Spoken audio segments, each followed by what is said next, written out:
Are Indivisible Voices, a podcast from Indivisible Eugene, and I'm your host, Kate Baker.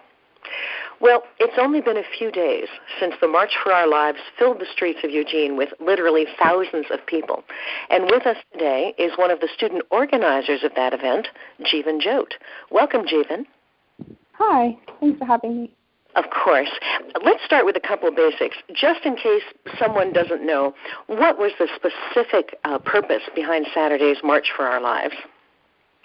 Well, myself and my peers who organized it wanted to do something to show that we really cared about these issues because most of us are not able to vote yet. So this is our way of voting without voting. We are basically showing that students care and students want change, and so a march was a good way to represent that. I see. So now the title you had was student organizer, and that's pretty broad. What exactly did you do to organize? Because I understand, more than 6,500 people showed up? That's enormous. How did you do that? Well, around 4 weeks ago, my mom told me that after when the Parkland students were planning the March on Washington, they were encouraging other cities to do the same. And so I took it into my hands and I contacted every single student, youth that I knew and just said, I want to plan this march and we should all get together and we should do something. And so I gathered everybody together, and then for about 4 weeks we worked together to plan this march. So when I say student organizer, it just means that I was one of the students who helped organize it. And in the course of this organizing, was it just local students? Did you partner with students in other states, or how did this happen? Well, we had students from several different high schools. We had students from Churchill High School, Thurston High School, A3, South Eugene, Sheldon. I can't think of anything else right now. That might have been it.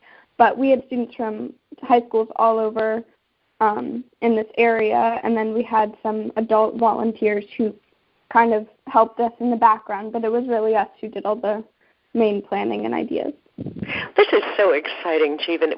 Was this your first time to do something like this?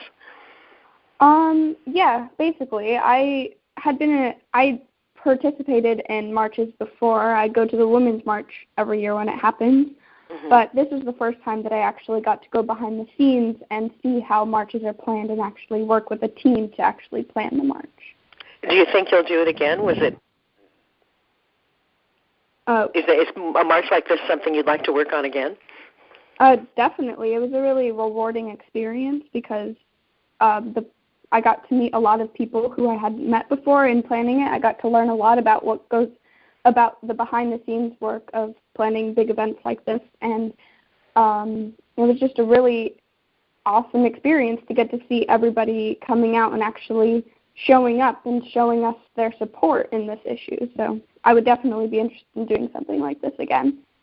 Would you say, from your viewpoint as an organizer, would you say it was a success?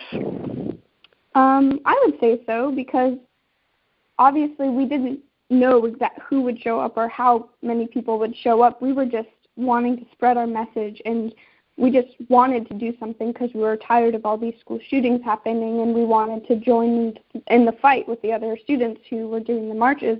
And so when we were planning it, we had lots of support from people and stuff, but the march, it was very exciting to see how many people showed up and how many people supported us, and not just students either. We had adults who were saying they supported us, which was really cool. So now that the speeches are over, everyone's gone home, the excitement's kind of died down. From where you stand, would you say anything has changed? Well, this was just one of the first steps to actually finding a solution to this issue. So I don't think the only change I feel like we've seen so far is that people are listening to us and they recognize that we have voices too and that we have valid opinions that matter. And so I think having all this momentum from the march and people saying that we can actually have something be successful and we can actually do something, then now we can move on to actually working to get these laws enacted and to figuring out laws and to figure out things we want to do further on, and people will know based off of the march that we can actually do something. So yeah, I think people will support us in our future endeavors more now. Oh, yeah. Well, I would call that a very significant change for sure. Well, yeah. You mentioned people supporting your next steps. What are those? What's next? Well, we're planning to come up with a list of possible changes that we want to see in our government, and we're also thinking about doing some lobbying and talking to people and getting laws enacted and laws changed, and just we want to do something to further our main goal of having responsible gun regulations. So this march kind of opened the doors for us to start doing something like that. This is very ambitious. What can listeners best do to support you?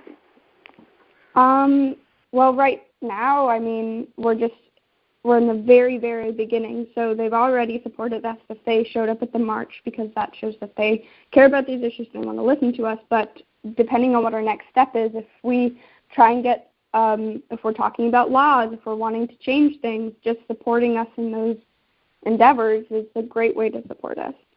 And do you have a website set up where people can go for more information at this point?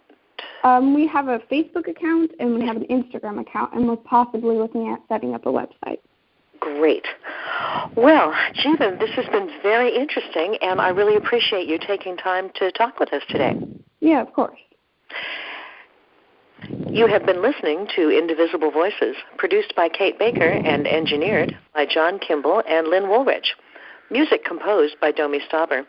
For more information on this and other topics, visit our Facebook page or our website at www.indivisible.eugene.org.